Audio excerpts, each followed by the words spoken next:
Looks a little different today over on the coast. I'm partying already. Yes, 5, Party 4. on, Parth. But No, look, hey, it's really you're an foggy hour. here. Is that the oldest beach in America, St. The Augustine? oldest city in America. I know that. So that means it's the oldest beach. Are you trying to say I'm old? No, you're young. A lot younger than I am. No, 51 but look, almost. Happy New Year, everybody. Tomorrow is New Year's Day. Got a lot to cover today. Jordan Davis Hill in New Orleans covering Georgia and Notre Dame. Then we're going to have Ken Capps and the voice of the Texas Longhorns, Spanish broadcast, Ruben Pizarro.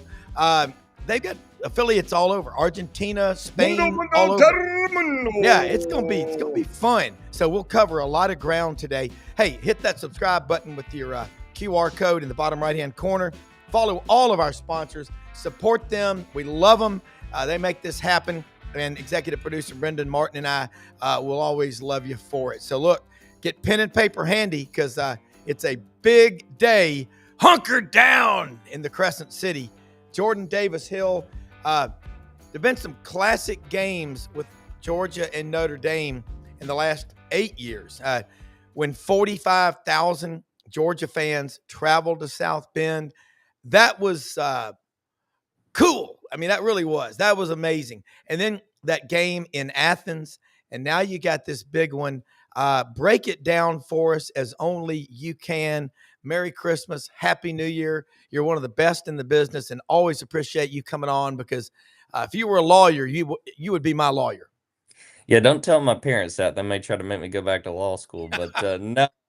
I think this is setting up for another great game, like you said, Rob. There hasn't been a boring game between Georgia and Notre Dame. Go back to New Orleans, January 1st, 1981, when Georgia winds up winning the national championship by beating Notre Dame.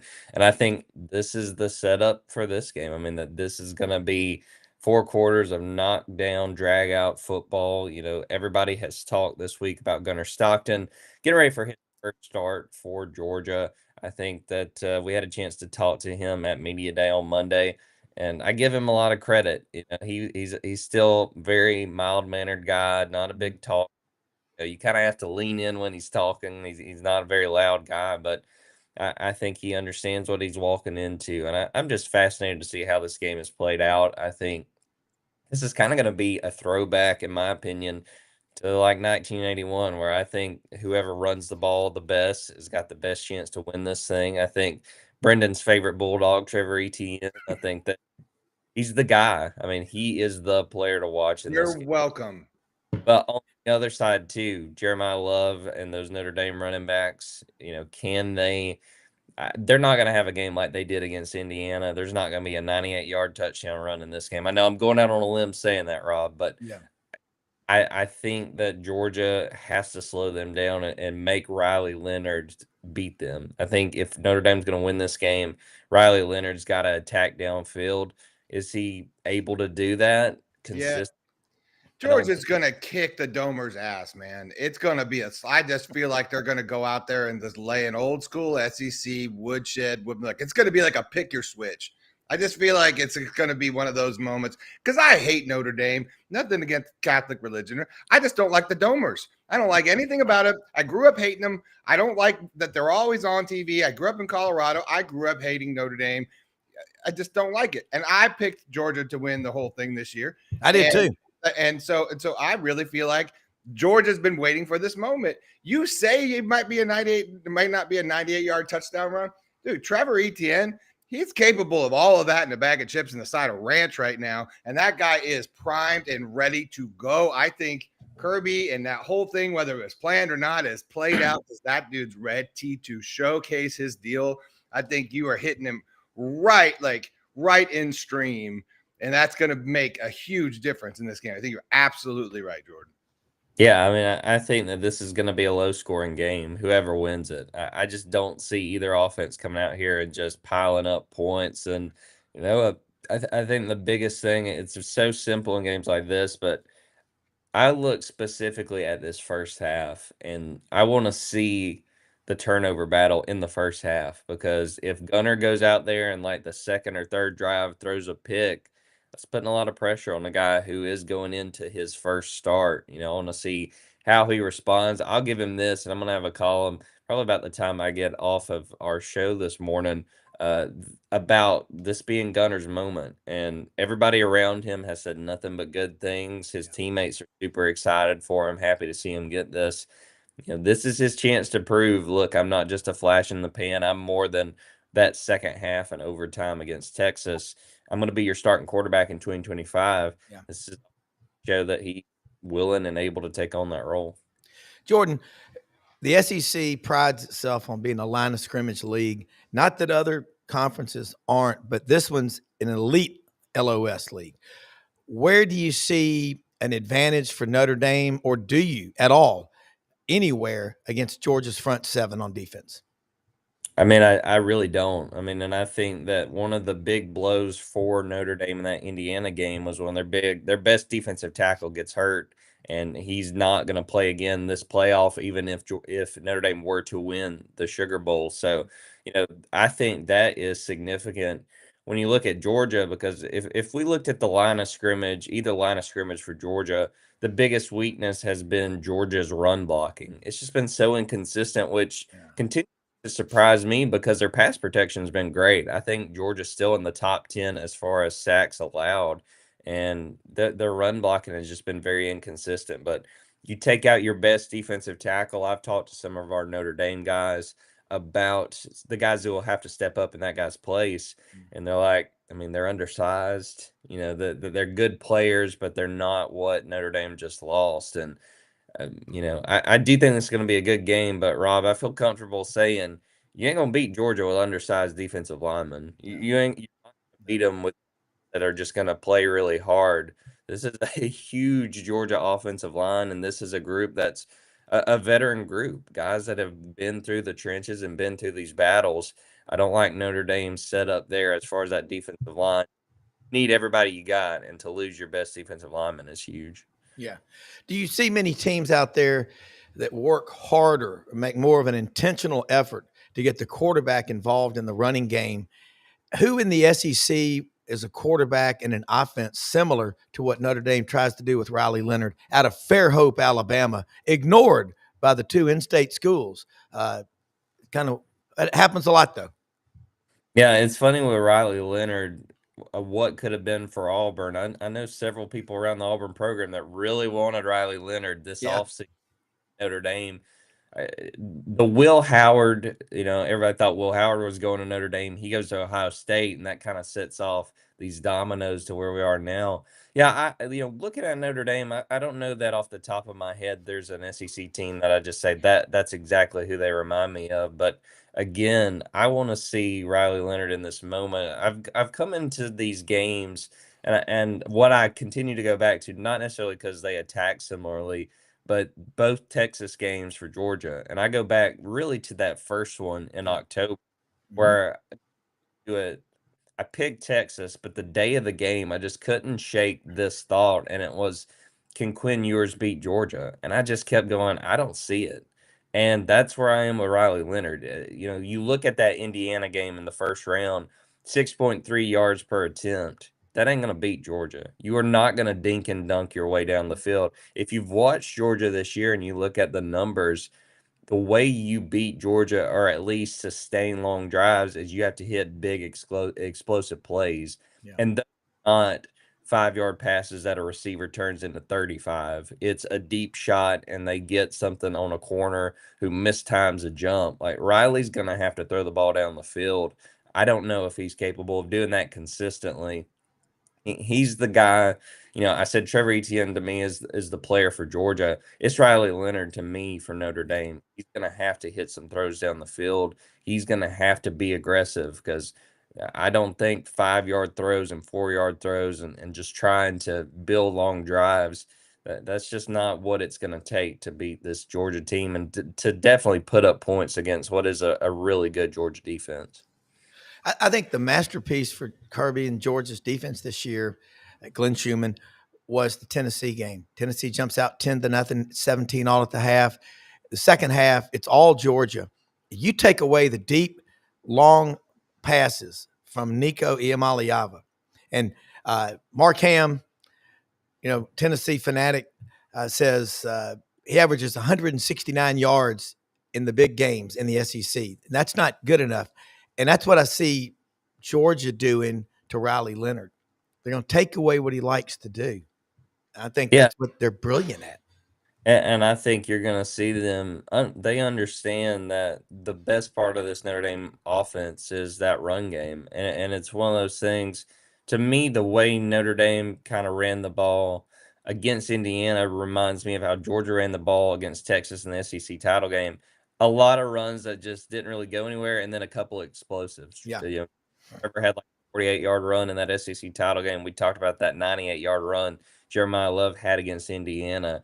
You just have to keep that run game in front.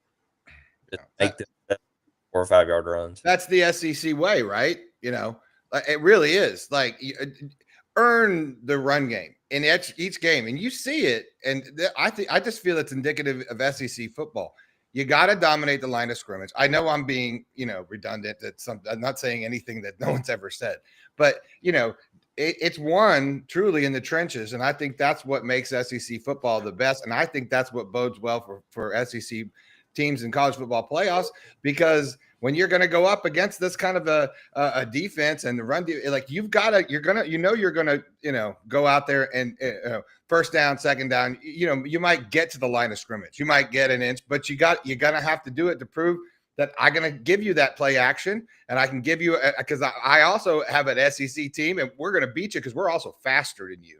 And by the way, I got a quarterback who can get you the ball in stride running down the sideline. So I think that's what makes me excited. I'm excited to watch this football game. Yeah. I mean, Jordan, just tell us about, I know you got just a hard out at 15 after. Close out why Gunnar Stockton, Georgia fans should not worry. I've got Paul Wickenheiser listening, watching out in Reno, Nevada, one of my good friends, Georgia fanatic from Atlanta. Lives out west, but gets up to watch this show. And hey, actually, he's going to the game. He's got a suite reserved. He is, oh my God, he is a Georgia fanatic. But talk about him and the Boone, Jeff and Thomas Boone. A lot of people said, tell us about Gunnar Stockton. Yeah, I mean, I think he's a guy. He's not as good of a passer as Carson Beck, but he gives you the run game, and I'm fascinated to see what that looks like if they open up and give him some quarterback design runs. You saw a little bit of that in that second half against Texas. But the thing to me, as good of a player as Gunnar is, and as excited I know as he is, his teammates, I think that in that second half and overtime against Texas, they said, all right, we have to step up. This is not our starting quarterback anymore. Carson's watching from the sideline. I think that it has gotten everybody in that offense's attention that, look, we can't be dropping passes, which has been a problem every week this year. We have to block well up front. As running backs, we got to make the most of every carry. I think they understand that it has raised the level of play by the guys around him. Mm-hmm. And I don't diminish Gunnar by saying that. I think he's a very good quarterback. I thought even before that SEC title game, he had to be the favorite to be Georgia's starter in 2025.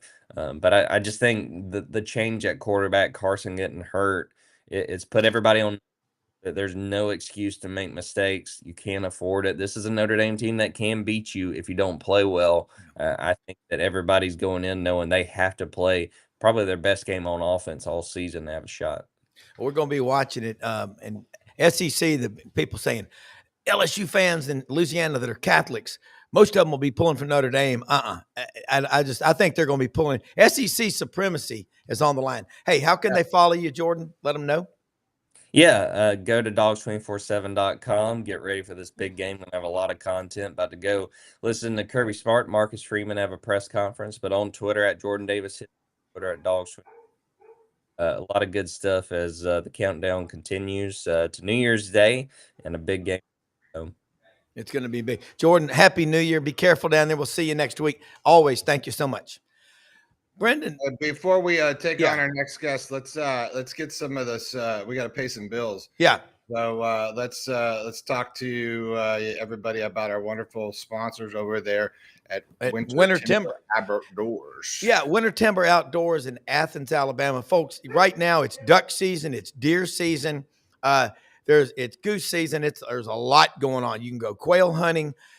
all year long, all the shooting sports. I'm looking here at Michael Jordan and people I know that hunt. They've got a different gun for every sport. You can get them all at Winter Timber Outdoors. Huge Sitka dealer. Look at this on the screen. Man, brilliant job by Brendan showing all this. This is the power of having a great producer. But duck season, you've got to get geared up. You've got to get dog stands. You got to get deer stands. You got to get all the stuff to build your food plots. They have over 2,000 shotguns, rifles, and handguns in the store. A couple of items that I'll kind of focus on that they have is, check it out, the Rete Masimara GPS, buy one, get one free. Take a picture of that QR code with your phone. They've got all the top lines of shotguns, rifles, handguns, and they got a staff that knows what they're doing. Look, they're going to be growing all over the Southeastern Conference footprint.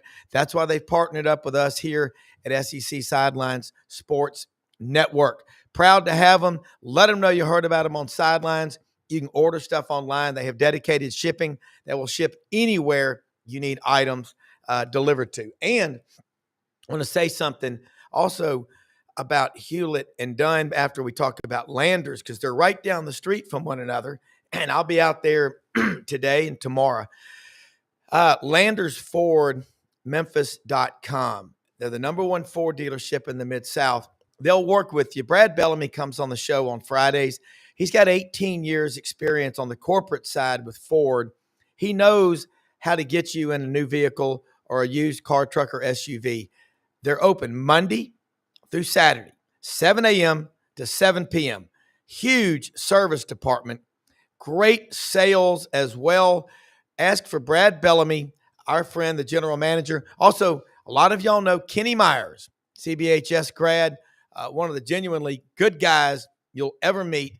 Great family. Kenny Myers, 40 years in the car and truck business. He's out at Landers as well. Let them know you heard about him on Sidelines to take $500 off. And there's all kinds of, opportunities for you to save big. If you didn't buy your last vehicle from Landers, you probably paid too much. And now Hewlett and Dunn right down the street on the square. That's another one we'll talk about. They're open Monday through Saturday, back to the regular hours, 10 a.m. to 6 p.m. Over 7,000 pairs of men's and women's boots. Barber, Filson, right now, get out there. They're open. Great opportunity. They've got a 50% off rack with really good stuff like the Rock Mount shirts and Outback. Duck heads more than you'll see anywhere else. All these sponsors, proud to have them. And I'm taking some boots for Jimmy Calhoun, our friend. He's got a pair of boots. He said, do they redo boots? They have a couple of people that do it for them. You take them in there, they'll look better than they've looked since the day that you bought them. And look at all those belts that are made by the Amish, handcrafted, great selection of hats. It's that time to get Brendan like a cool looking hat or vest or something like that to wear on the show. But proud of all of our sponsors, and we'll talk more about them as the show goes on. Let's head out to Texas. Brendan, by the way, is that the beach right there? What is that behind you? Yeah, undisclosed location, Rob. Okay. I don't like to talk about where I go. Okay. But let's just say it's a beach in St. Augustine. How about that? There you go. I got you. Hey, Ken Capps, Football Writers Association of America. Ruben Pizarro, the voice of the Texas Longhorns, Spanish broadcast on here with us. Dave Cody made this connection like a week ago. I said, does Texas broadcast their games in Spanish? Because I heard Tennessee's games on the Sports Animal in Knoxville on the app in Spanish. And I was like, that's pretty cool. And after talking to Ruben over the weekend, it's like, man, college football is growing in places we didn't even know it was growing. But I do remember the first time I went to Austin was 1984 when Auburn played Texas. And I was like, man. And I, before that, had been down in the valley bird watching at Laguna Atascosa and Harlingen and McAllen and Laredo, Nuevo Laredo and Brownsville. It's people down there are serious about their football. And Ruben, give us a little introduction of what it's like and how much fun it is broadcasting Texas football not just in America, but where else are y'all on the radio? Oh, thank you, Robert, for having me here. And well, the story starts like this. I played American football. We got an echo back there. Yeah, you may have something on. I think you've got is there something another something on? We're getting an echo. Something. Okay, maybe I need to change the speakers. Yeah. Everything started in Mexico, playing American football. Oh, okay. Yeah, we're getting a hard. It's a hard echo, so it's like it's feeding back on itself. So if you had your earphones on earlier, and maybe you switched that. I don't know. Oh yeah. Yeah. Okay. We'll go. We'll talk to Ken now. We'll get that fixed. Ken, and by the way, they were showing Cisco's on True South this morning. 2 locations now in Austin. Yeah, I was like thinking about you. But all right, both of y'all, I guess, are in Atlanta. Kind of talk about the atmosphere and a certain very, very, very important member of the Texas family was not invited for the second time to come to Atlanta. But I digress. Well, me and Ruben are actually sitting about 20 feet apart here in the media hospitality room in the Westin Peachtree.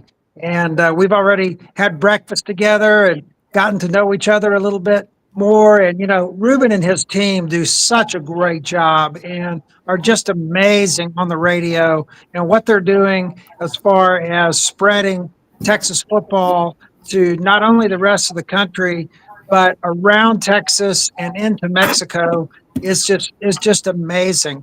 And, I really envision one day, and I talked to him about this, I really envision one day that the Texas Longhorns are going to be playing a game in Mexico City, and it's going to be just one of the biggest college football games ever. And I hope I live to see it because I think Mexico's ready for it, and I know that the University of Texas can pull it off.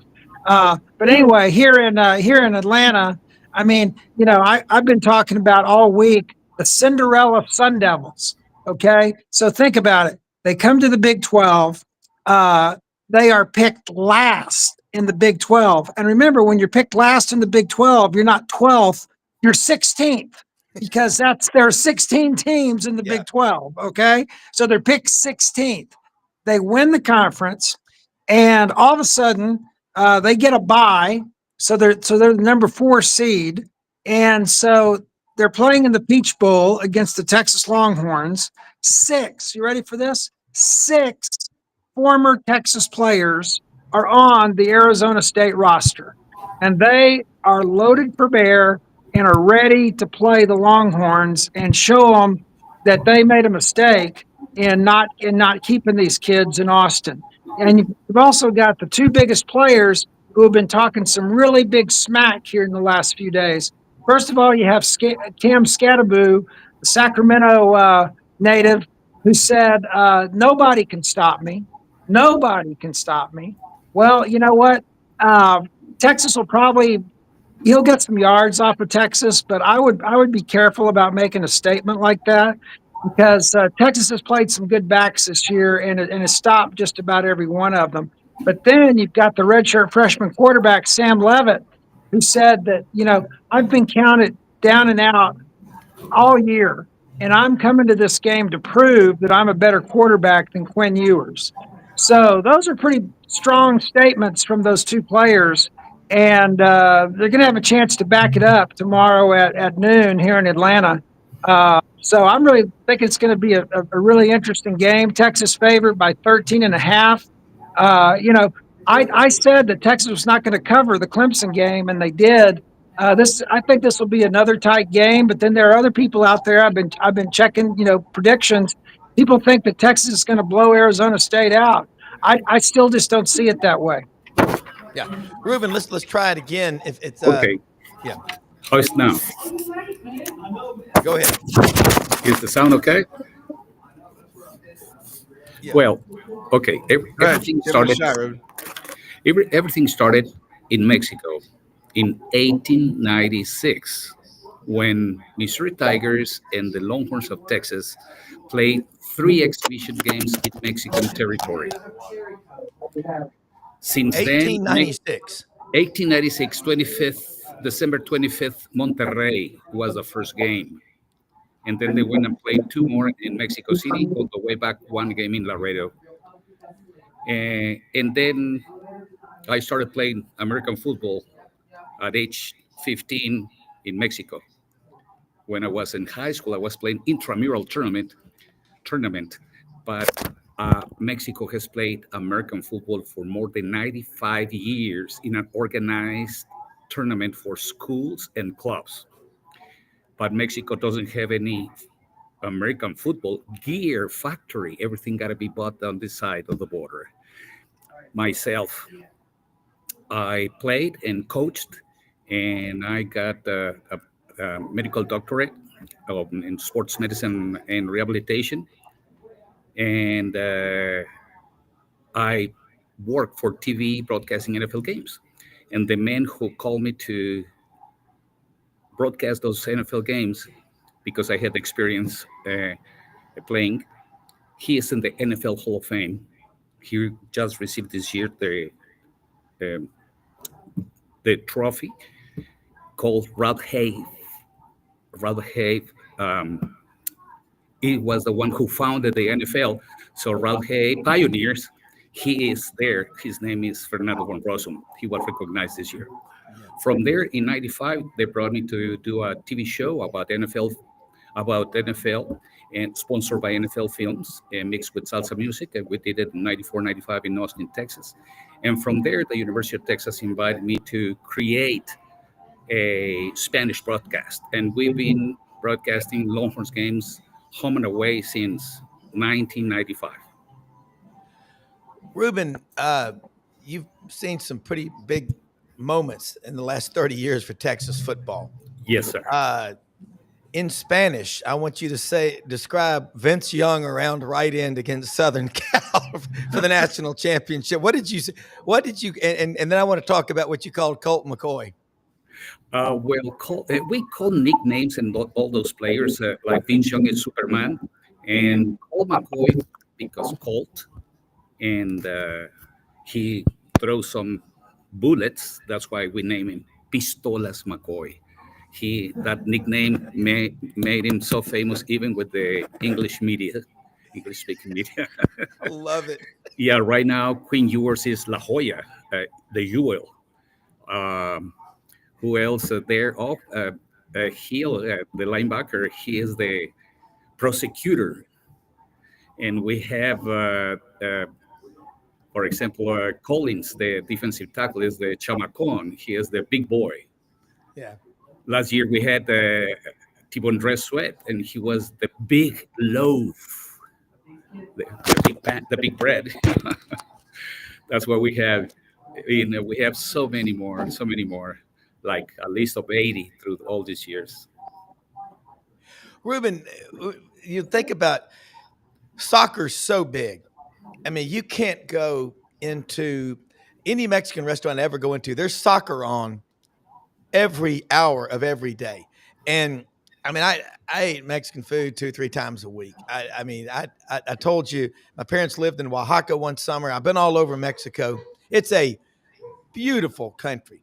But I do remember being in Mexico City and seeing high school football teams practicing everywhere.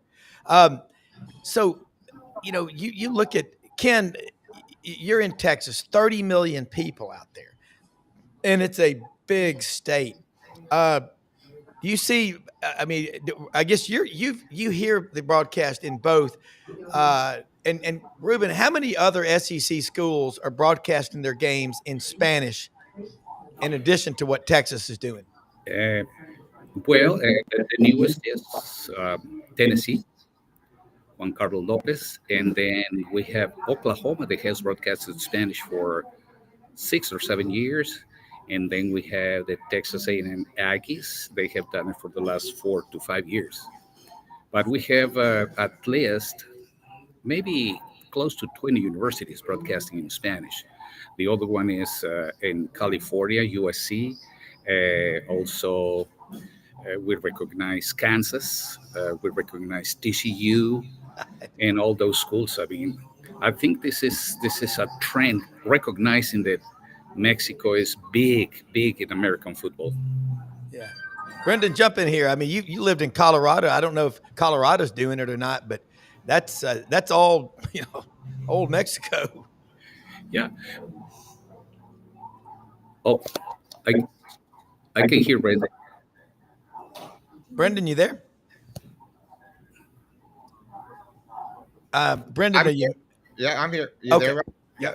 Yeah, I said I don't have a whole lot of insight on anything Mexico other than living in Colorado, but I don't know how that connects other than being close to New Mexico. But I did. I do know a lot about Telemundo, working for Telemundo in Colorado and covering a lot of soccer. So a lot of soccer drifts up north and that. So I have a lot of my early years working in TV. I worked on the Telemundo broadcast, so which is some of the biggest broadcasts in the world, by the way. I would say there's a social element playing football in Mexico. Yeah. We started seeing the big cities with universities having Wait, football, Ken, are you sitting close to Ruben? Are you guys sitting close to each other? like 20 feet apart. Okay, because I think you hear each other's. I think your microphones are hearing each other's. Well, I'm using headphones. Oh, okay. I think that's the feedback, or we're getting the echo. So I just trying to. I think when I cut out Ken's mic, I hear less of your mic. So it's all right. Go ahead. Okay.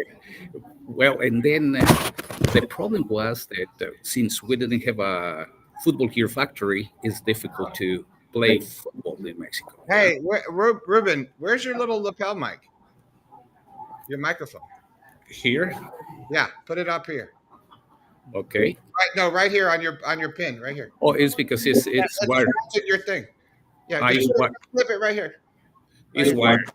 Oh yeah, just then hold it. So because your laminate keeps rubbing our. Okay. Yeah. Okay. You are awesome, Brendan. Yeah. Thank you. Is that better? Yeah, that's better. Okay. Okay. Go ahead. I would love to say that we should include all the teams that have a high percentage of Latinos in the state. They should have the Spanish. I see it in Austin. The guys come from Mexico, maybe little towns that have not seen football, but they want to wear the colors. They buy the colors. They buy the hat. They go to the games. They buy houses. They buy cars. Why not? You know? Yeah. And in Texas, it's not far, but it's going to become a Latino predominant city. You know, so that's going to happen nationally. I guess I don't know when, but it's going to happen in some parts of the United States. And I'm so proud of this because teams like the guys from Oklahoma, we have made a bond with Tennessee, make a bond of the Spanish broadcasters, and one of these days we're going to be a strong group in the NCAA. Yeah. Well, I mean, Ken, listen to what he's saying, and Brendan. God, I didn't know you. Brendan's worked. Ruben, I got a producer that's on another level, and I'm very blessed. And Ken, I see that. We're hearing the growth. We got to grow college football, and I know they have affiliates in Argentina and in Spain, but Yeah.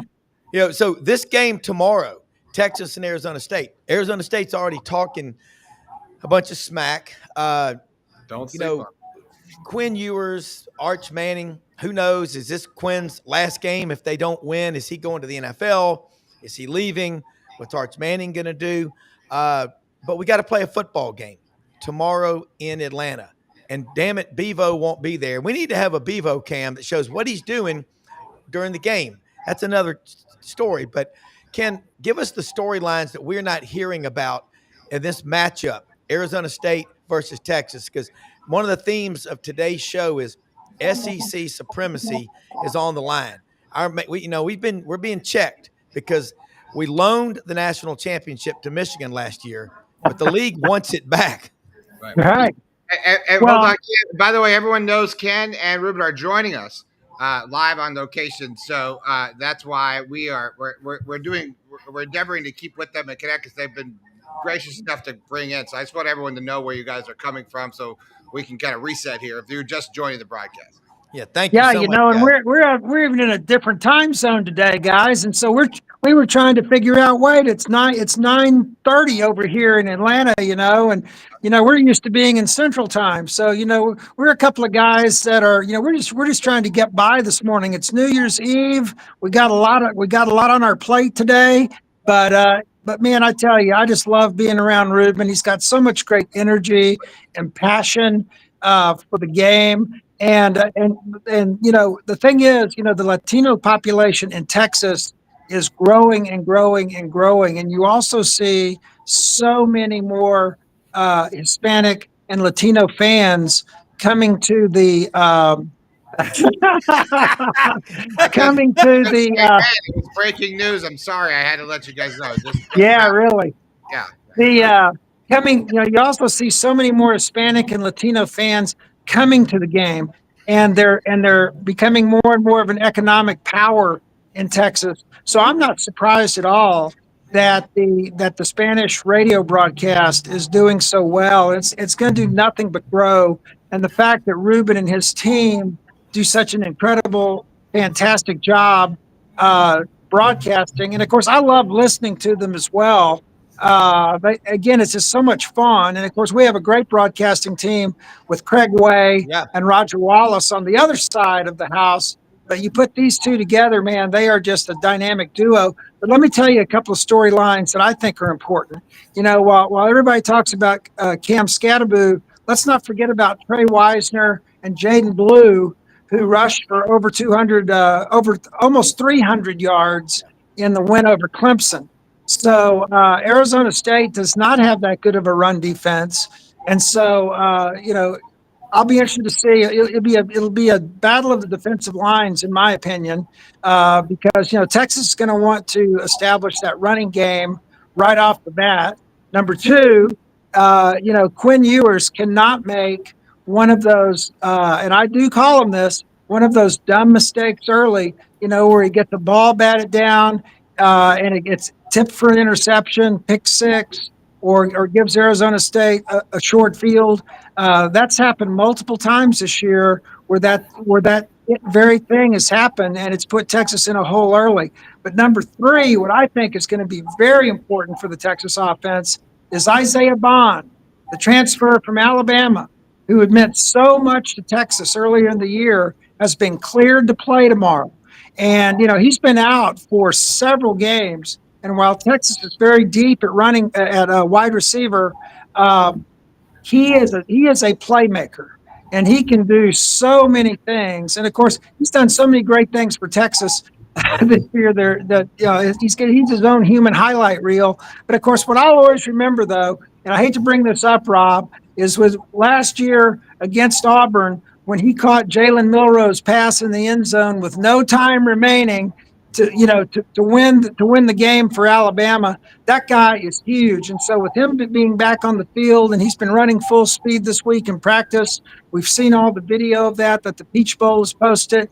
I think that's going to be a big, big difference for Texas if they can get the ball to him tomorrow. Yeah. Ruben, tell us this. In that Clemson Texas game, that was a pretty tough game. Dabo's teams are always going to show up. Were you at any point concerned in that game? And then give us your thoughts on Arizona State versus Texas, because we know Kenny Dillingham. He was at Memphis, Auburn, Florida State. Then he went to Oregon, and then he's now at Arizona State, like his second year. Reminds me a lot of Doogie Howser. He's about 34 years old. Hell of a coach, though. Yeah, well, they were a good challenge to go through. Clemson was well prepared, and they were prepared not only for Quinn Ewers, but for Arch Manning as well. And what it worked in that game perfectly was the defense. The defensive line and the linebackers are having a good way to go through the games, refreshing players every certain number of plays. And this is very, very successful because now, in the past, we had difference between the starter and the second and the list of the position. But now, the second and the third one are playing at almost the same level, the starters. So that's a big change. And the defense, it's in the place better than when Longhorns won the national championship in 2005, especially the secondary line and the defensive line. The the game against Scotty Boo, we have had other players that run really well the ball, and they couldn't make their regular yardage per game when they played against Longhorns. So I don't think it's going to be a factor for the Longhorns, because if it is not the defensive line, it can be the defensive ends, so the linebackers, even the secondary sometimes tackles behind the line of scrimmage. So that's a big surprise. Interceptions, creating fumbles and all that. The defense is really, really good. And as Ken said, there's a lot of weapons on the quarterback and the runners and the receivers. But there are some other guys that have shown up in different games with their abilities to catch the ball, to run the ball. That is incredible. The team is getting a power with the coach Tom Herman. The players believe in him, but also has helped a lot the NIL and the transfer portal, because that's the way to choose good players that can come in an emergency situation. And that's what I have left the Longhorns these 2 years. Yeah. And I mean, I'm looking at Georgia, Notre Dame, Texas, Arizona State. Tonight we've got Boise and Penn State. And then, also just SEC teams. We only had 3 from the league make it this year. And you can say, well, Georgia, South Carolina, and Ole Miss should have made it. They'd have been better than SMU, or they'd have been better than Indiana or Boise. We don't know. What we do know is that game, we got 1 today, 3 tomorrow. Ken, what are you most concerned about with Texas? Quinn Ewers has missed, 7 games the last 3 years due to injuries. Arizona State's defense, how do they compare to the front sevens that you've seen in the SEC? I mean, Arizona State is definitely does not compare to the front 7 in the SEC. I didn't think they did. Yeah. But again, they're coming in with their hair on fire, and they have something to prove. And they have, you're right. Dillingham is a great coach, great young coach. And his guys are fired up. They're sick and tired of hearing about how great Texas is and how, Texas is going to just roll them tomorrow. And so, what Texas is going to have to do is withstand that early momentum that Arizona State's going to bring to the game. So that means no dumb turnovers, no mistakes on special teams. Bert Auburn, who used to just be automatic, has missed, a field goal in every game, I believe, for the last few games. And, he's still a great kicker, but he's not automatic like he used to be. And so, if Texas gets the ball, they get stopped on a drive, and he comes in to kick a 45, 50-yard field goal that used to be just, normal A-OK for him, and misses it and gives Arizona State the ball. I mean, that is not going to be a good thing for Texas. So Texas needs to come out and, establish that they are the bigger, better, badder team early, and squash that Arizona State momentum. Because I mean, again, what I've been reading from them, they're coming in to back it up. And whether they can or not, that's going to be up to the Texas defense.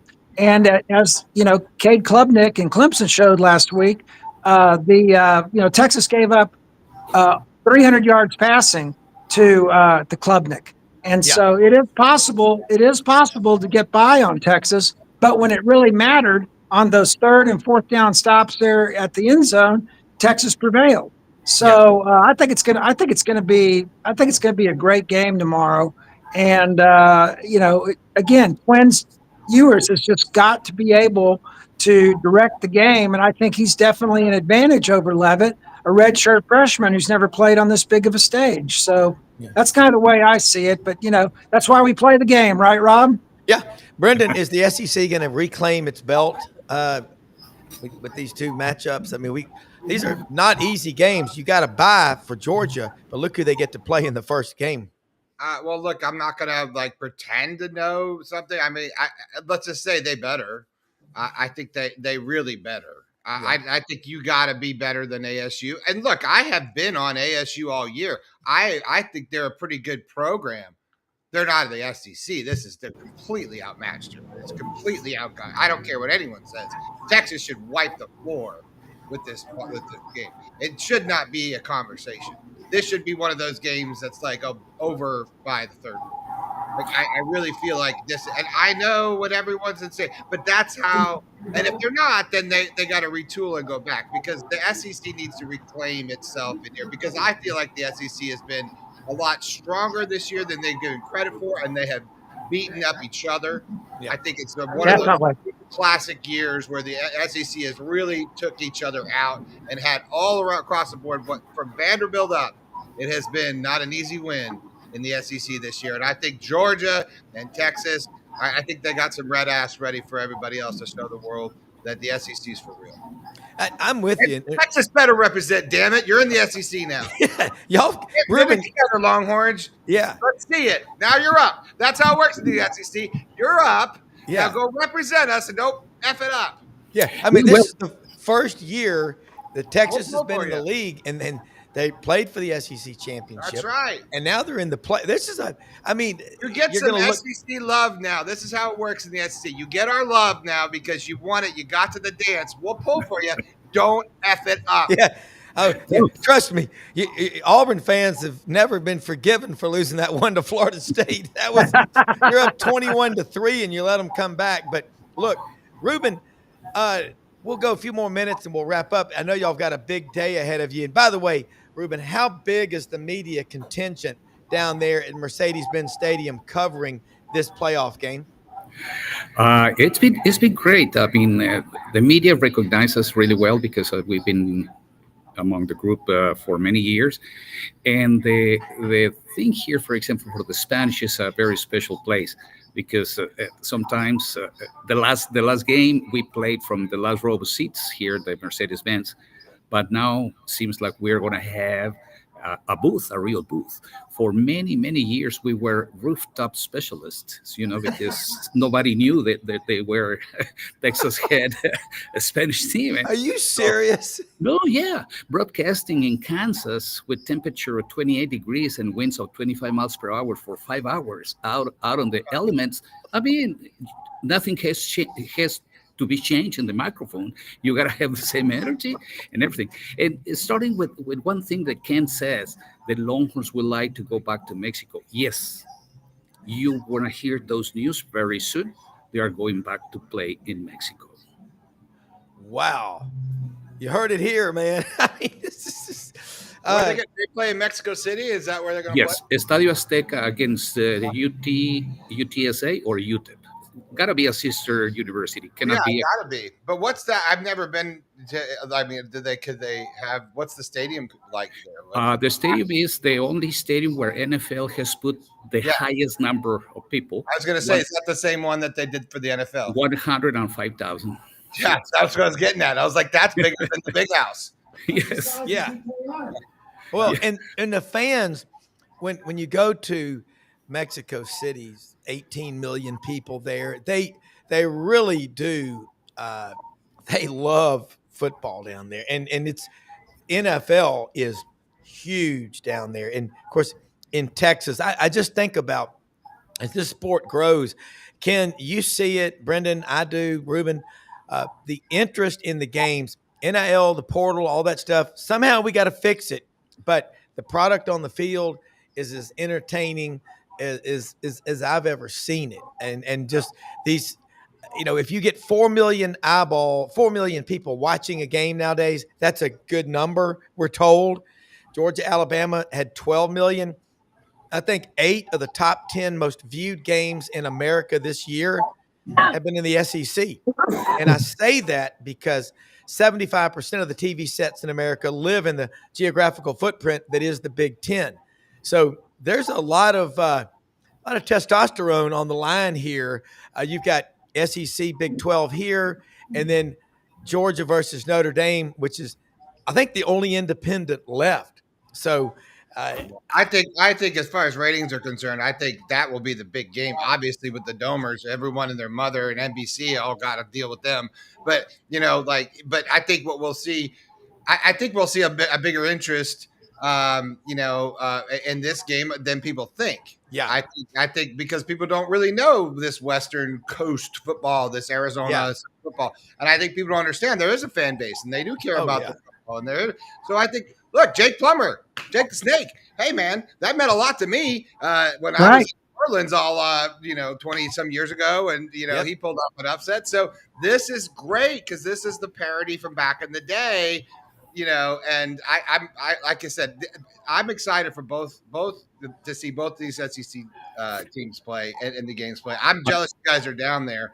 I don't like the Atlanta setting for it, but maybe we can work on that next year. I would like Well, to Brandon, you guys better load up. You guys better load up the satellite dish, because when Texas does play in Mexico City, we'll all have to have the same dynamic four from the stadium in Mexico City doing the show that whole week. Oh yeah. Well, it's going to be. I'm going to listen to Ruben on the radio. Is what I'm going to do. Please do. One thing about our broadcast is this is the thing. They have made us famous because the video team for the Longhorns football, they play our calls in the Instagram.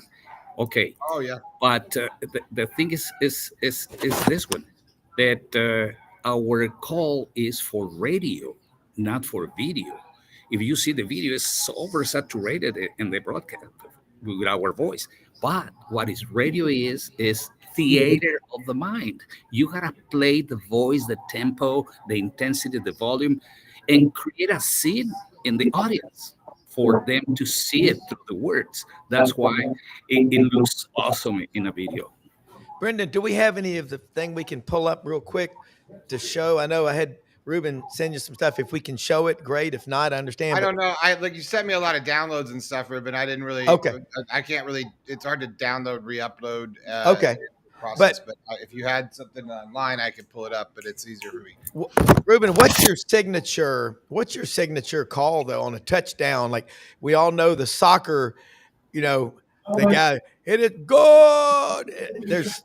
Well, the only word in English that we use in our broadcast is touchdown. Touchdown is the only word. We don't translate anything else. It doesn't. But what we do, especially after the score, is to say the name and the nickname of the player. And if there was a pass, who was the one who sent the pass, who was the one who caught it, and with their respective nicknames, please. Yeah. That's how it is in soccer. So, right. Yeah. The only thing that seems like soccer is when they have a field goal. Right. I go, the ball is center, the ball is on the air, and goal. I don't say goal, but they say anota, Anota. If you were, so I used to do slow motion replay in the TV truck, right? So when the color announcer is talking about the replay, we have to marry the video as we're listening. We have to listen to the broadcasters go. So we're pacing out as they're talking about, we're speeding up or slowing down the slow motion replay. So oftentimes we're always married to the color or to the play-by-play person as they're going through. And so each country and each culture, they do it differently, right? They want to know different parts of the game. So like in soccer, it's all about taking it back to like, whoa, no, the pass, it's like hockey, right? Like, where did it originate from behind the blue line? Where did the play start? And I think that's interesting to hear that lens applied to football, because they're interested, a lot of times we talk about, touchdown dance, who scored, whatever, but I think that they think differently because of soccer. Ruben, would you agree that you think of, now that you know the difference, that your brain for football, American brain, and your Mexican brain are different? And do you think that would ever affect if Mexico, because I know they're going to get a football team one day. Yeah, no. That would be a different type of football? Or are we going to be talking about No. The way we broadcast is teaching the people about football, because not everybody knows all the elements of football, Yeah. We teach the people. We have a coach in our broadcast, a color commentator. At halftime, he explains the type of defense that we are seeing, the type of offense, all those movements.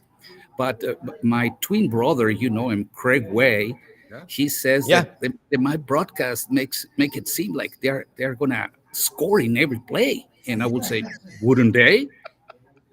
That's what I it's love this. played. That's a high compliment. All right, Brendan, when they go to Mexico City, we're going. Okay. Got to. I'm taking an us. OG in Mexico City, man. I know what's up. You take me to Mexico. I hablo español. Well, the thing is Brand- this one.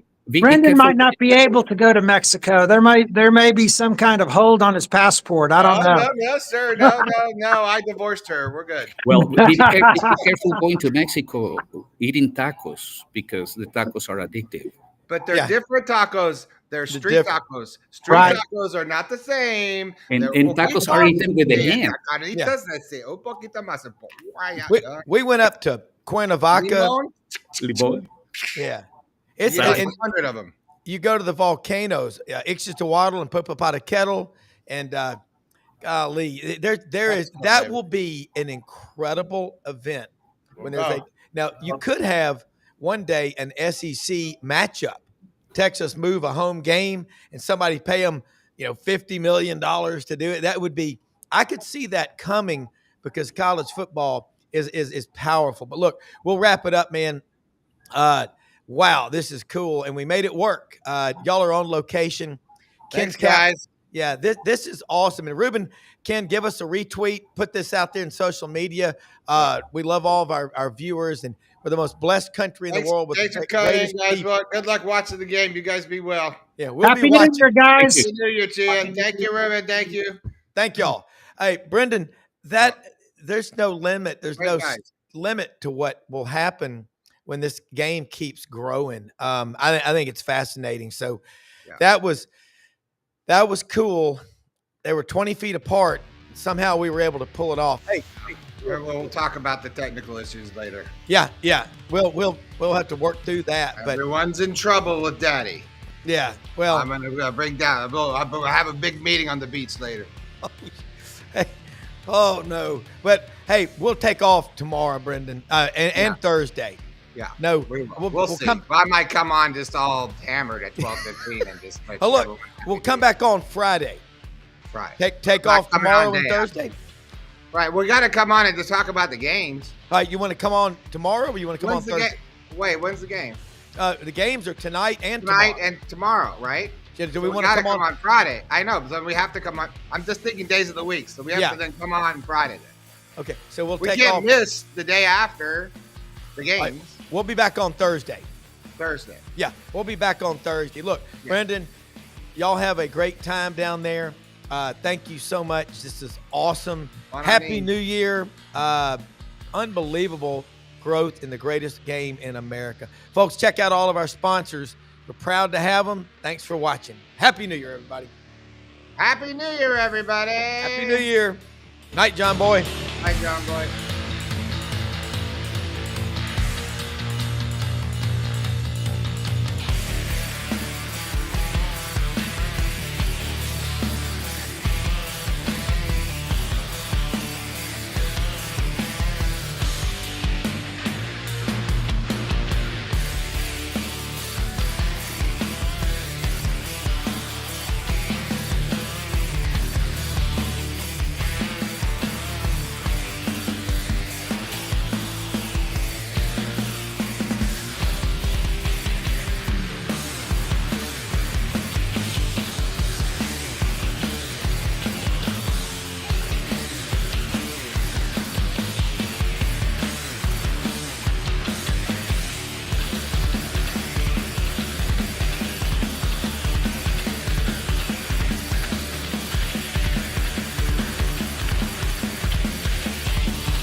In a perfect world, you'd set a health goal and results would happen overnight.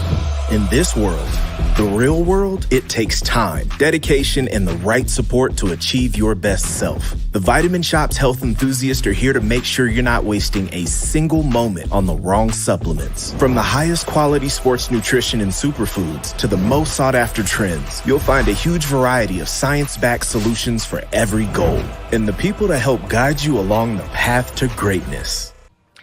Unbelievably, every 2 minutes in our communities, a child is either bought or sold for sex. I am Ari Dickey, board member for the Nashville Anti-Human Trafficking Coalition. Join me and millions of others in our fight against human trafficking and for its victims by helping to educate the most vulnerable among us, our middle and high school students. Go to nhtcoalition.org, become a partner, and help keep our families safe, because none of God's children are for sale.